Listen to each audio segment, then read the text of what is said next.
we have the most natural gas. The what? The natural gas. Okay, no, wait, that's a commodity. That's totally different. No, but that could still be used as a backer. Yes, it can. But go ahead.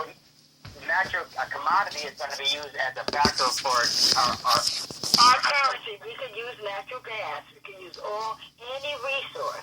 And we still have many reserves of oil that we haven't even tapped. That's right. Okay, so we're going to leverage every commodity that's valuable to us in order to get around the idea of resetting the currency or no, that's not. No, you are way off base. Okay, good. Straighten me out.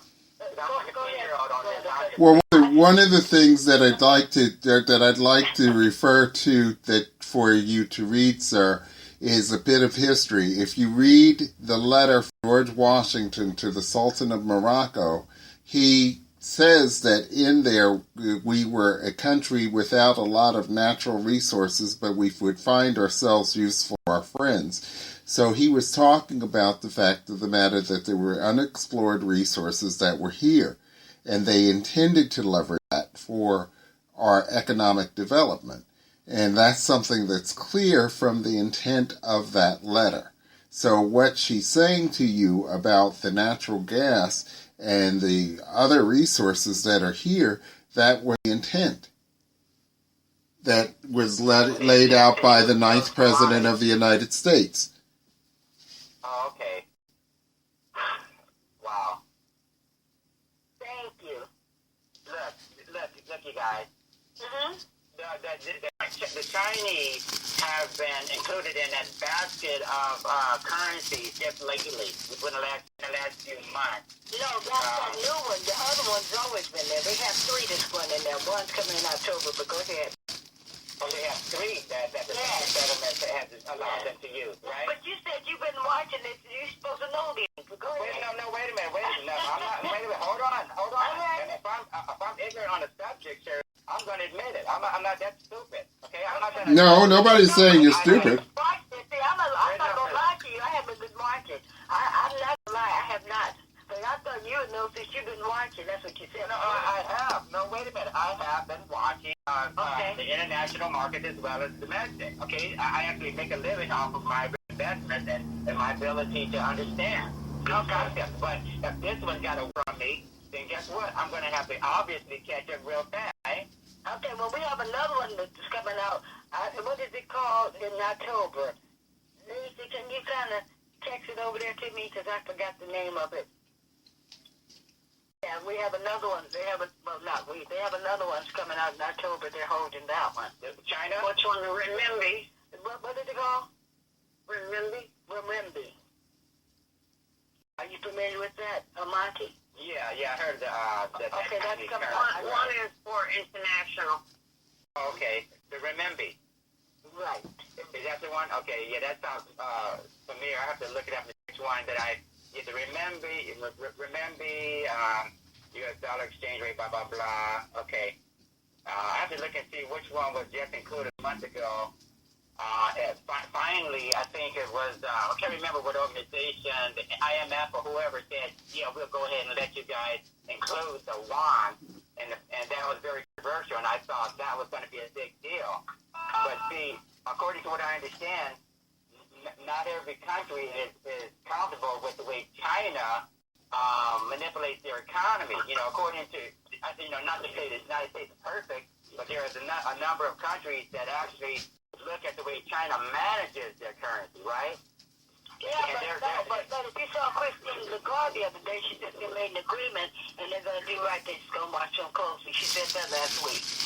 Oh, sure, you're going to watch them, but it's not exactly that transparent when you're dealing with the people who actually run the China. Those prime ministers and the structure is set up is not as transparent as we would like it to be. You know that as well as I do.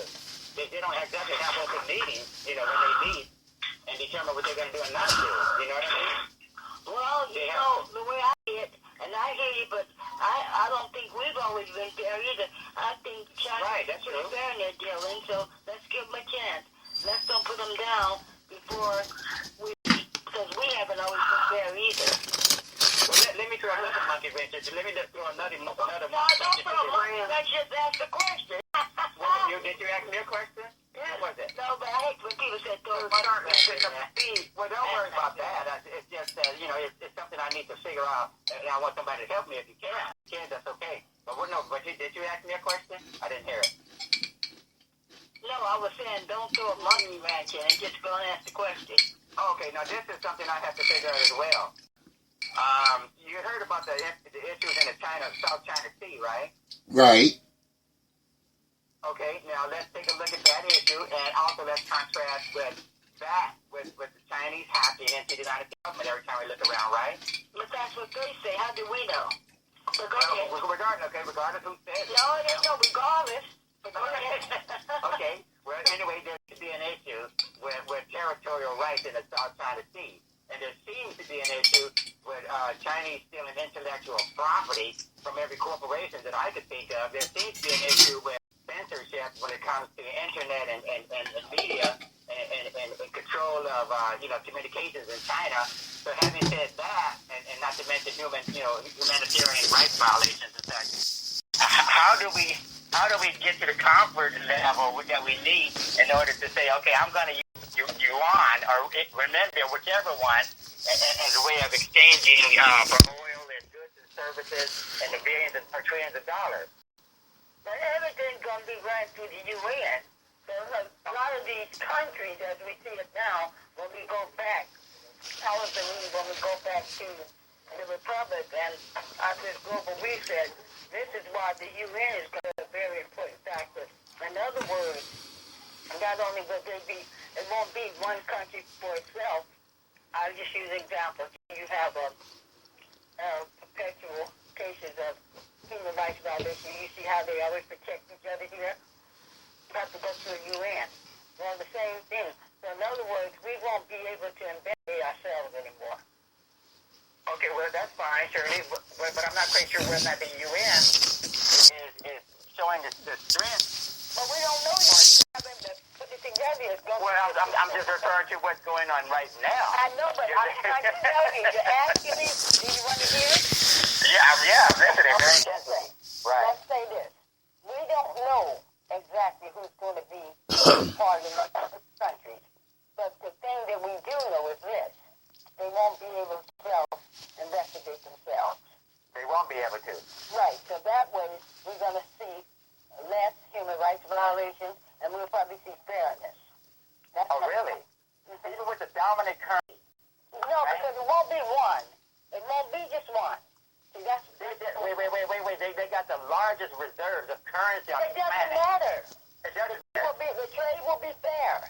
Oh, really? Let me finish. My point is this here. You see, this is what we were talking about earlier before you came on. You see how they taught us?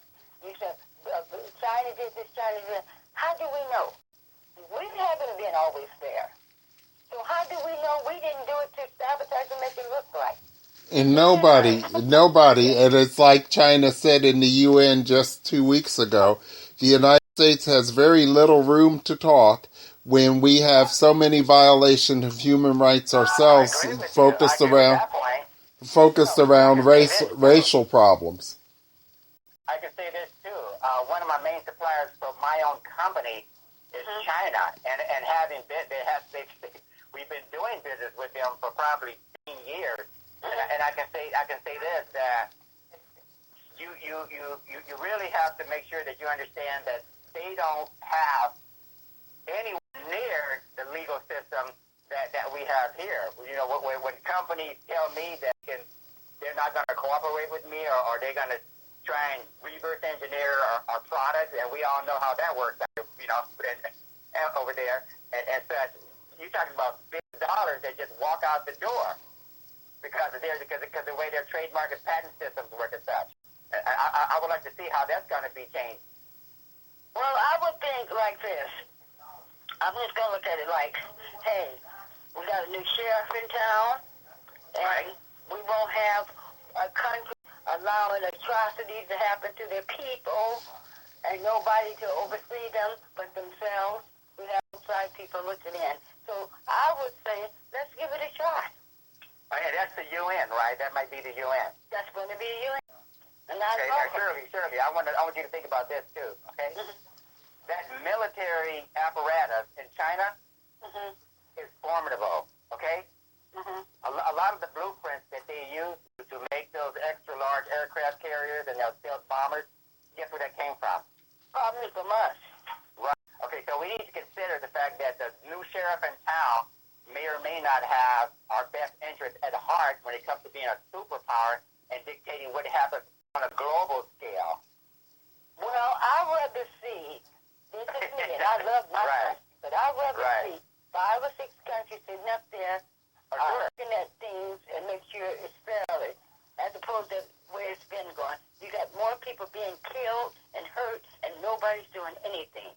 This is supposed to be the land of the free, but we got more people in prison here than anywhere in the world. So That's true. something's wrong. So maybe if we there's have a lot wrong. outside people looking, it will eliminate some of these atrocities. I welcome anything. Let me ask both of you guys a question, okay? I've been studying alternative currencies as well. There's a cryptocurrency out there called Bitcoin and the blockchain. Tell me, what do you think role that has to play in terms of international settlements or alternative currencies or whatever? What does that mean to you? Me personally, well, I'll let him. You want to go first, or you want me to? Well, no, I was just going to. The Bitcoin currency is just an alternative means to not have to trade in dollars, to try to assure some safety net outside of the U.S. currency. That's how I look at Bitcoins. I mean, it is a commodity of exchange that is recognized, but I don't know the valuation of it because it's not something that I actively follow. And what I think is going to be used, this is my opinion. I don't. Nobody knows now. If it is utilized, I think it'll probably be from the corporations, corporations to company, and country to country. I don't think it'll be for people. No, because they won't be able to control it. So. Okay, I just want to throw this in there. Right now, as far as I can tell, every major bank on the planet has a team of people working on the blockchain technology. They're trying to figure out how to keep from getting wiped out because, believe it or not, the banking system on a global scale is running into a situation where they need to revamp the way they operate. They need to do it quick because there's a new model in terms of how we exchange dollars, make payments, and pay for goods and services. And right now, the old traditional banking system is falling apart quickly. I was just reading an article just yesterday or today about fintech and what role that plays. Right now, there's a number of industries that no longer exist because technology has came in and wiped out certain entire industries. And right now, as far as I can tell, if banking on a large scale doesn't embrace this particular digital currency alternative and the technology of the blockchain, there's going to be some major disruptions, and a lot of people are going to get caught off guard. But do you think, let me ask you a question. That's a good question. Do you think it's a possibility that,